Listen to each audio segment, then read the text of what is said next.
Shalom, bom dia. Amém.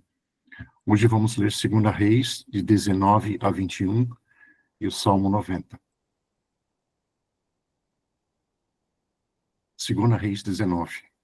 Ao ouvir o relato, o rei Ezequias rasgou as suas vestes, pôs roupas de luto e entrou no templo do Senhor. Ele enviou o administrador do palácio, Eliaquim, o secretário Sebna e os sacerdotes principais, todos vestidos com pano de saco, ao profeta Isaías, filho de Amós. Eles lhe disseram: assim diz Ezequias, hoje é dia de angústia, de repreensão e de humilhação. Estamos como uma mulher que está prestes a dar à luz filhos, mas não tem forças para fazê-los nascer. Talvez o Senhor, seu Deus, ouça todas as palavras do comandante de campo, a quem o senhor dele, o rei da Síria, enviou para zombar do Deus vivo, e que o Senhor, seu Deus, o repreenda pelas palavras que ouviu. Portanto, suplique a Deus pelo remanescente que ainda sobrevive. Quando os oficiais de Ezequias chegaram a Isaías, esse lhes disse: digam ao seu senhor, assim diz o Senhor, não tenha medo das palavras que você ouviu, das blasfêmias que os servos do rei da Síria lançaram contra mim. Ouça, eu o farei tomar a decisão de retornar ao seu próprio país, quando ele ouvir certa notícia, e lá o farei morrer à espada. Quando o comandante de campo soube que o rei da Síria havia partido de Laques, retirou-se e encontrou o rei lutando contra Líbina.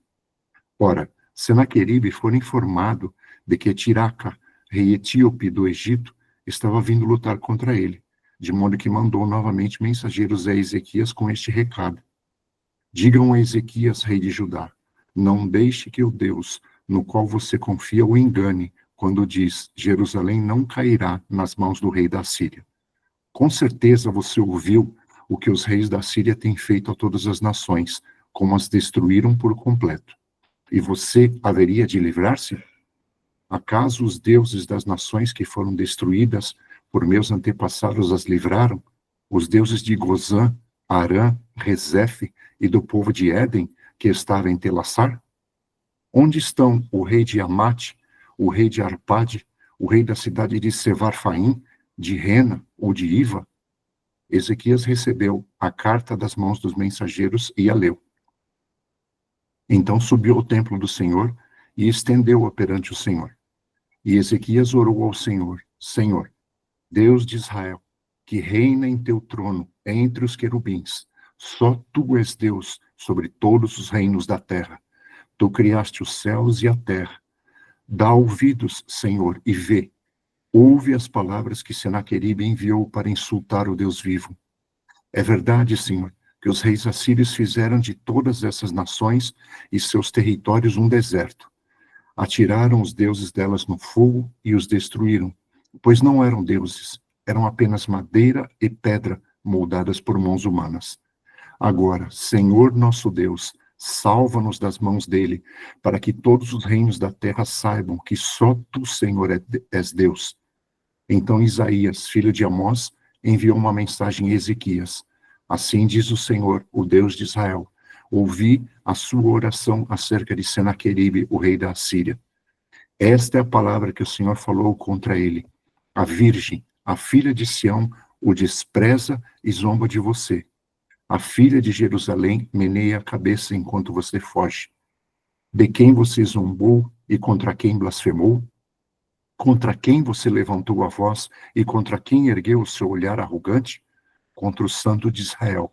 Sim, você insultou o Senhor por meio dos seus mensageiros e declarou: com carros sem conta subi aos pontos mais elevados e às inacessíveis alturas do Líbano. Derrubei os seus mais altos cedros, os seus melhores pinheiros. Entrei em suas regiões mais remotas e nas suas mais densas florestas. Em terras estrangeiras, cavei poços e bebi água. Com as solas de meus pés, sequei todos os rios do Egito. Você não percebe que há muito tempo eu já havia determinado tudo isso? Desde a antiguidade, planejei o que agora faço acontecer, que você deixaria as cidades fortificadas em ruínas. Seus habitantes, sem forças, desanimam-se envergonhados. São como pastagens, como brotos tenros e verdes, como ervas no telhado, queimadas antes de crescer. Eu, porém, sei onde você está. Sei quando você sai e quando retorna, e como você se enfurece contra mim. Sim, contra mim você se enfurece, e o seu atrevimento chegou aos meus ouvidos. Por isso porei o meu anzol em seu nariz, e o meu freio em sua boca, e o farei voltar pelo caminho por onde veio. A você, Ezequias, darei este sinal. Neste ano, vocês comerão do que crescer por si, e no próximo, o que daquilo brotar. Mas no terceiro ano, semeiem e colham, plantem vinhas e comam o seu fruto. Mais uma vez, um remanescente da tribo de Judá sobreviverá, lançará raízes na terra e se encherão de frutos os seus ramos. De Jerusalém sairão sobreviventes, e um remanescente do monte Sião. O zelo do Senhor dos Exércitos o executará. Portanto, assim diz o Senhor acerca do rei da Síria: ele não invadirá essa cidade, nem disparará contra ela uma só flecha. Não a enfrentará com escudo, nem construirá rampas de cerco contra ela. Pelo caminho de onde veio, voltará. Não invadirá esta cidade, declara o Senhor. Eu a defenderei e a salvarei, por amor de mim mesmo e do meu servo Davi. Naquela noite, o anjo do Senhor saiu e matou 185.000 homens no acampamento assírio. Quando o povo se levantou na manhã seguinte, o lugar estava repleto de cadáveres. Assim, Senaqueribe, rei da Síria, desmontou o acampamento e foi embora. Voltou para Nínive e lá ficou. Certo dia, enquanto ele estava adorando no templo de seu deus Nisroque, seus filhos Adrameleque e Sarezer mataram-no à espada e fugiram para a terra de Ararat. Seu filho Esaradom foi o seu sucessor. 2 Reis 20. Naquele tempo, Ezequias ficou doente e quase morreu. O profeta Isaías, filho de Amós, foi visitá-lo e lhe disse: assim diz o Senhor, põe em ordem a sua casa, pois você vai morrer, não se recuperará. Ezequias virou o rosto para a parede e orou ao Senhor. Lembra-te, Senhor, como tenho te servido com fidelidade e com devoção sincera. Tenho feito o que tu aprovas. E Ezequias chorou amargamente. Antes de Isaías deixar o pátio intermediário, a palavra do Senhor veio a ele. Volte e diga a Ezequias, líder do meu povo. Assim diz o Senhor, Deus de Davi, seu predecessor. Ouvi sua oração e vi suas lágrimas. Eu o curarei. Daqui a 3 dias você subirá ao templo do Senhor. Acrescentarei 15 anos à sua vida e livrarei você e esta cidade das mãos do rei da Síria. Defenderei esta cidade por causa de mim mesmo e do meu servo Davi. Então disse Isaías, preparem um emplastro de figo. Eles o fizeram e o aplicaram na úlcera, e ele se recuperou. Ezequias havia perguntado a Isaías, qual será o sinal de que o Senhor me curará e de que de hoje a 3 dias subirei ao templo do Senhor? Isaías respondeu, o sinal de que o Senhor vai cumprir o que prometeu é este. Você prefere que a sombra avance ou recue 10 degraus na escadaria? Disse Ezequias, como é fácil a sombra avançar 10 graus, prefiro que ela recue 10 graus. Então o profeta Isaías clamou ao Senhor, e este fez a sombra recuar 10 graus, que havia descido na escadaria de Acás. Naquela época, o rei de Babilônia, Merodach-Baladã, filho de Baladã, enviou cartas e um presente a Ezequias, pois soubera da doença de Ezequias. Ezequias recebeu em audiência os mensageiros e mostrou-lhes tudo o que havia em seus armazéns, a prata, o ouro, as especiarias e o azeite finíssimo, o seu arsenal e tudo o que estava em seus tesouros. Não houve nada em seu palácio ou em seu reino que Ezequias não lhes mostrasse. Então o profeta Isaías foi ao rei Ezequias e lhe perguntou, o que esses homens disseram? De onde vieram? Ezequias respondeu, de uma terra distante, vieram de Babilônia. O profeta perguntou, o que eles viram em seu palácio? Disse Ezequias, viram tudo em meu palácio. Não há nada em meus tesouros que não lhes tenha mostrado. Então Isaías disse a Ezequias, ouça a palavra do Senhor. Um dia, tudo que se encontra em seu palácio, bem como tudo O que os seus antepassados acumularam até hoje será levado para a Babilônia. Nada restará, diz o Senhor. Alguns dos seus próprios descendentes serão levados, e eles se tornarão eunucos no palácio do rei da Babilônia. Respondeu Ezequias ao profeta: Boa é a palavra do Senhor que você anunciou, pois ele entendeu que durante sua vida haveria paz e segurança. Os demais acontecimentos do reinado de Ezequias, todas as suas realizações, inclusive a construção do açude e do túnel que canalizou a água para a cidade, estão escritos no livro dos registros históricos dos reis de Judá. Ezequias descansou com os seus antepassados e seu filho Manassés foi o seu sucessor. 2 Reis 21. Manassés tinha 12 anos de idade quando começou a reinar, e reinou 55 anos em Jerusalém. O nome de sua mãe era Refsibá. Ele fez o que o Senhor reprova, imitando as práticas detestáveis das nações que o Senhor havia expulsado de diante dos israelitas. Reconstruiu os altares idólatras que o seu pai Ezequias havia demolido. Também ergueu altares a Baal e fez um poste sagrado, como fizera Acabe, rei de Israel. Inclinou-se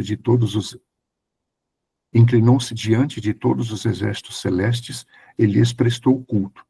Construiu altares no templo do Senhor, do qual este tinha dito: Em Jerusalém porém meu nome. Nos 2 pátios do templo do Senhor, ele construiu altares para todos os exércitos celestes. Chegou a queimar o próprio filho em sacrifício. Praticou feitiçaria e adivinhação, e consultou médios e espíritas. Fez o que o Senhor reprova, provocando-o a ira. Ele tomou o poste sagrado que havia feito e o pôs no templo, do qual o Senhor tinha dito a Davi e a seu filho Salomão: Neste templo e em Jerusalém, que escolhi dentre todas as tribos de Israel, porei meu nome para sempre. Não farei os pés dos israelitas andarem errantes novamente, longe da terra que dei aos seus antepassados, se tão somente tiverem o cuidado de fazer tudo o que lhes ordenei e obedecer a toda a lei que meu servo Moisés lhes deu. Mas o povo não quis ouvir. Manassés os desviou, a ponto de fazerem pior do que as nações que o Senhor havia destruído diante dos israelitas. E o Senhor disse, por meio dos seus servos, os profetas: Manassés, rei de Judá, cometeu esses atos repugnantes. Agiu pior do que os amorreus que o antecederam, e também levou Judá a pecar com os ídolos que fizera. Portanto, assim diz o Senhor, o Deus de Israel: causarei uma tal desgraça em Jerusalém e em Judá, que os ouvidos de quem ouvir a respeito ficarão zumbindo.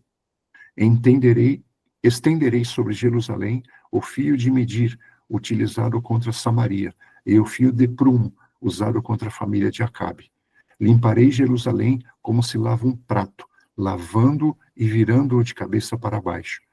Abandonarei o remanescente da minha herança e o entregarei nas mãos dos seus inimigos. Serão despojados e saqueados por todos os seus adversários, pois fizeram que eu reprovo e me provocaram a ira, desde o dia em que seus antepassados saíram do Egito até hoje.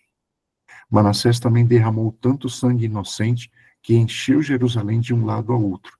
Além disso, levou Judá a cometer pecado, a fim de que fizessem o que o Senhor reprova. Os demais acontecimentos do reinado de Manassés e todas as suas realizações, inclusive o pecado que cometeu, estão escritos no livro dos registros históricos dos reis de Judá. Manassés descansou com seus antepassados e foi sepultado no jardim do seu palácio, o jardim de Uzá, e seu filho Amon foi o seu sucessor. Amon tinha 22 anos de idade quando começou a reinar, e reinou 2 anos em Jerusalém. O nome de sua mãe era Mesulemete, filha de Arus. Ela era de Jotbá. Ele fez o que o Senhor reprova, como fizera Manassés seu pai. Imitou seu pai em tudo. Prestou culto aos ídolos aos quais seu pai havia cultuado e inclinou-se diante deles. Abandonou o Senhor, o Deus dos seus antepassados, e não andou no caminho do Senhor. Os filhos de Amon conspiraram contra ele e o assassinaram em seu palácio.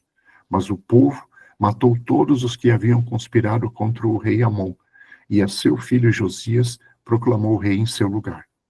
Os demais acontecimentos do reinado de Amon e as suas realizações estão escritos no livro dos registros históricos dos reis de Judá. Ele foi sepultado em seu túmulo no jardim de Uzá. Seu filho Josias foi o seu sucessor. Agora vamos para Salmos 90. Senhor, tu és o nosso refúgio, sempre, de geração em geração. Antes de nascerem os montes e de criares a terra e o mundo, de eternidade a eternidade, tu és Deus. Fazes os homens voltarem ao pó, dizendo, retornem ao pó, seres humanos. De fato, 1000 anos para ti são como o dia de ontem que passou, como as horas da noite. Como uma correnteza, tu arrastas os homens. São breves como um sono. São como a relva que brota ao amanhecer. Germina e brota pela manhã, mas à tarde murcha e seca. Somos consumidos pela tua ira e aterrorizados pelo teu furor. Conheces as nossas iniquidades, não escapam os nossos pecados secretos à luz da tua presença. Todos os nossos dias passam debaixo do teu furor, vão-se como um murmúrio. Os anos da nossa vida chegam a 70 ou a 80 para os que têm mais vigor. Entretanto, são anos difíceis e cheios de sofrimento, pois a vida passa depressa e nós voamos. Quem conhece o poder da tua ira? Pois o teu furor é tão grande como o temor que te é devido. Ensina-nos a contar os nossos dias, para que o nosso coração alcance sabedoria. Volta-te, Senhor. Até quando será assim? Tem compaixão dos teus servos. Satisfaze-nos pela manhã com o teu amor leal, e todos os nossos dias cantaremos felizes. Dá-nos alegria pelo tempo que nos afligiste, pelos anos em que tanto sofremos. Sejam manifestos os teus feitos aos teus servos, e aos filhos deles o teu resplendor. Esteja sobre nós a bondade do nosso Deus soberano. Consolida para nós a obra de nossas mãos. Consolida a obra de nossas mãos. Amém.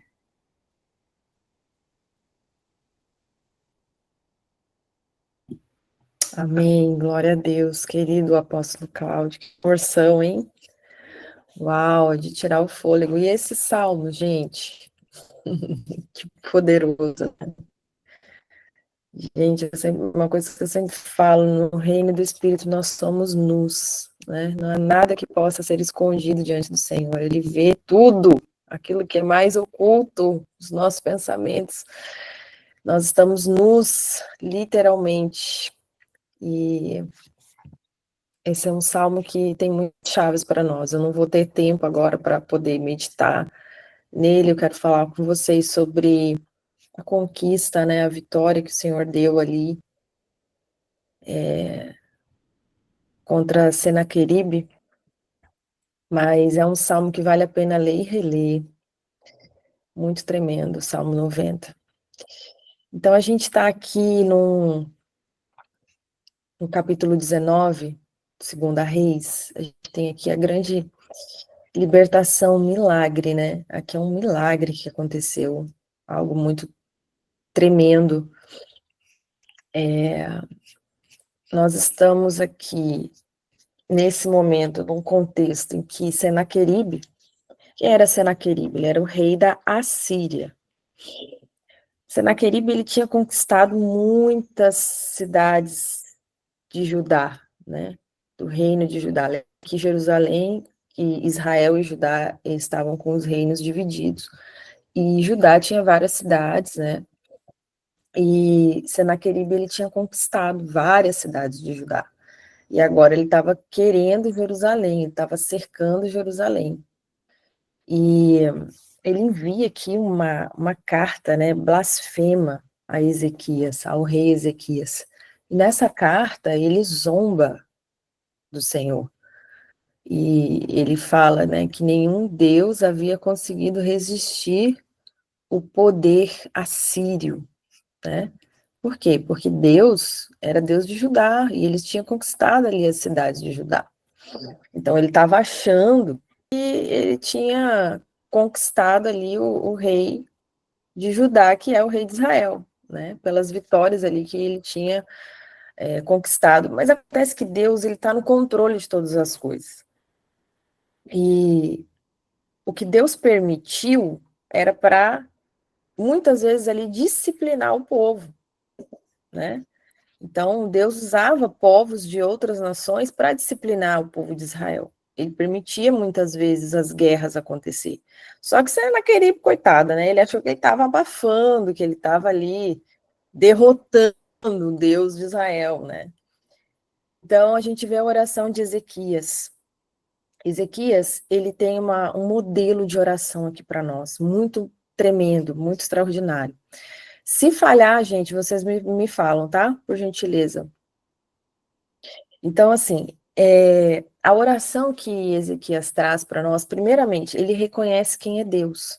Ele vai dizer assim: ó Senhor, Deus de Israel, que habitas entre os querubins, tu somente é Deus de todos os reinos da terra. Tu fizeste os céus e a terra. Ele reconhece quem é Deus. Ele entra na presença do Senhor, declarando e reconhecendo quem é Deus. E aí ele vai apresentar o problema. Agora ele apresenta o problema. Ele mostra ali a carta blasfema, né, contra o próprio nome dele, né? E ele fala aqui que os assírios realmente haviam destruído, né? Primeiro ele reconhece quem é Deus. E é importante a gente atentar, queridos, porque esse é um modelo de oração, né, que nos ensina até a forma da gente orar. Então, a própria palavra, ela traz para nós esse ensinamento de como orar, porque às vezes a gente não sabe como orar. A palavra não fala que a gente erra porque a gente não sabe pedir, né? Mas ela também nos instrui a como orar. Então, ele chega diante do Senhor reconhecendo quem é Deus. E ele fala, né? Somente tu é Deus e tu és o dono de todas as nações. Tu és aquele que fizeste os céus e a terra, né? E aí ele vai, apresenta o problema, o que estava acontecendo, ele reconhece que os assírios ali realmente haviam destruído outras nações, e ele faz uma distinção entre os ídolos mortos e o Deus vivo. E aí quando ele apresenta, né, o pedido dele vem carregado de um propósito maior. E aí ele vai dizer assim: livra-nos das mãos. Livra-nos da sua mão, da mão de quem? Né? De Senaqueribe. Ele vai dizer: livra-nos da sua mão, para que todos os reinos da terra saibam que só tu és Senhor. Então aqui não era apenas uma salvação pessoal, né? Mas era algo que era para a glória de Deus, diante de todas as nações. E aí a resposta de Deus, que vem através do profeta Isaías, né? Ele vai dizer ali que ele ouviu a oração de Ezequias. Ele confirma que ele ouviu a oração e ele zomba de Senaqueribe. E ele ainda fala: a virgem filha de Sião te despreza, né? E ele está ali revelando na resposta dele que ele controlava tudo desde o início. Então, até a vitória que Senaqueribe teve contra o Judá ali foi permissão do Senhor, porque ele controla todas as coisas, ele é o soberano, né? Então, ele vai e declara ali que Senaqueribe não entraria em Jerusalém, porque é ele quem define todas as coisas, né? É ele quem dá a última palavra. E a gente vê que eu acho muito interessante a forma como o Senhor ele responde Senaqueribe, porque Senaqueribe ele foi totalmente blasfemo, né? Contra o Senhor. E o Senhor ele vai dizer aqui, olha, ele fala na resposta dele, ele fala assim: a virgem filha de Sião o despreza e zomba de você. A filha de Jerusalém meneia a cabeça enquanto você foge. E fala assim, ó: de quem você zombou e contra quem você blasfemou? Contra quem você levantou a sua voz e contra quem ergueu o seu olhar arrogante? Contra o Santo de Israel. Ele fala. Gente, olha que forte. Ele vai continuar assim: você insultou o Senhor por meio dos seus mensageiros e declarou com carros, né,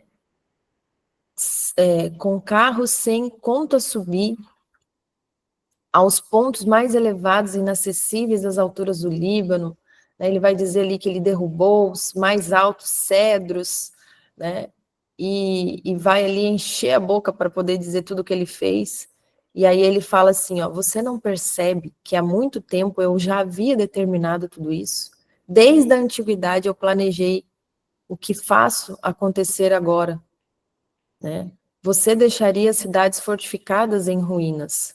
Ele está falando que tudo já estava ali no controle dele, né? E no final, ele vai dizer ali, né? Aqui que ele voltará por o caminho de onde ele veio, né? E não entrará em Jerusalém. Então, ele dá ali uma resposta totalmente firme contra Senaqueribe, ele zomba de Senaqueribe, né? E o milagre que acontece é que, naquela mesma noite, o Senhor envia um anjo somente. E aquele anjo, ele feriu todo o arraial dos assírios. Gente, 185 mil soldados foram mortos naquela noite por um anjo. Um anjo. Pensa nisso. 185 mil soldados. E aí Senaqueribe foge para Nínive. Jerusalém foi poupada sem batalha nenhuma. E mais tarde, esse homem que zombou do Senhor, que encheu a sua boca de orgulho, né, contra o Senhor, ele foi assassinado pelos seus próprios filhos. Então a gente vê, né, que a coisa aqui foi forte. E o modelo de oração de Ezequias, que nos chama muita atenção, ele entra na presença do Senhor com adoração. Ele tem ali a honestidade de apresentar ali, né, a situação que ele está vivendo, mas honrando o Senhor. E a petição dele principal é centrada na glória de Deus, né? Então, queridos, para nossa manhã de hoje, o que a gente precisa entender? Dentro de uma realidade, né, que nós vivemos, o inimigo ele se levanta, assim como Senaqueribe blasfemou contra o Senhor, ameaçou o povo do Senhor, né, o nosso inimigo, ele continua a questionar a fidelidade de Deus nas nossas vidas. Entenda isso, muitas vezes o inimigo ele vai levantar a voz para questionar a fidelidade de Deus na sua vida. Ele vai te intimidar com as suas conquistas do passado, sabe? Ele vai atacar a sua confiança no poder do Altíssimo. Ele vai usar circunstâncias para te fazer duvidar. Mas o socorro está no Pai. O teu socorro verdadeiro está no Pai, porque Ele é quem tem o governo de todas as coisas. Ezequias, ele nos mostra aqui que quando o inimigo se levantou com toda essa voz intimidante, toda essa voz blasfema, essa voz aterrorizante, o que ele fez? Né? Ele foi buscar o socorro no Pai. Ele, como uma criança, foi lá falar, papai, olha aqui o que estão falando de mim. Papai, olha aqui o que estão fazendo contra ti, o que estão falando de ti, o que estão falando de mim. E Ezequias fala, inclina, Senhor, o teu ouvido e ouve. Ele fala, Senhor, abre os teus olhos e vê o que está acontecendo. Abre os teus olhos e vê. Então, a nossa resposta diante das afrontas que o diabo, que o inimigo das nossas almas levanta contra nós, qual que deve ser a nossa reação, a nossa resposta? A gente deve correr para a presença do Senhor. A gente deve estender a situação diante dele com transparência. A gente deve reconhecer a soberania dele sobre todas as circunstâncias. Queridos, Deus, ele tem a soberania sobre toda e qualquer circunstância, nada foge do olhar dele, do poder dele, do querer dele. E a gente precisa buscar a glória dele, não apenas a nossa libertação, não apenas a nossa satisfação, não apenas, né, o benefício próprio, mas a gente deve buscar a glória dele. Senhor, glorifica o teu nome nessa situação aqui que eu estou passando. Me dá a vitória para a honra e glória do teu nome, para que aqueles que me cercam vejam a tua glória em mim e testemunhem daquilo que Deus faz. Porque muitas vezes Deus opera o milagre, Deus opera a cura, Deus opera sinais, maravilhas, ou até nas pequenas coisas. E quantas vezes as pessoas não testemunham e não dão a glória devida a Deus? Acha às vezes que é coisa do acaso, que foi sorte, sabe? E não dá a glória a Ele, não testemunha daquilo que Ele tem feito. Então, um versículo que eu quero deixar aqui para a gente fechar. Entenda uma coisa.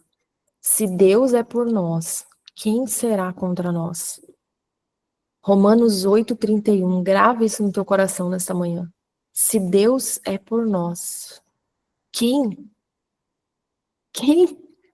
Me diz quem? Quem pode ser contra nós? Se o Deus Todo-Poderoso é por sua vida, quem poderá ser contra a sua vida, querido?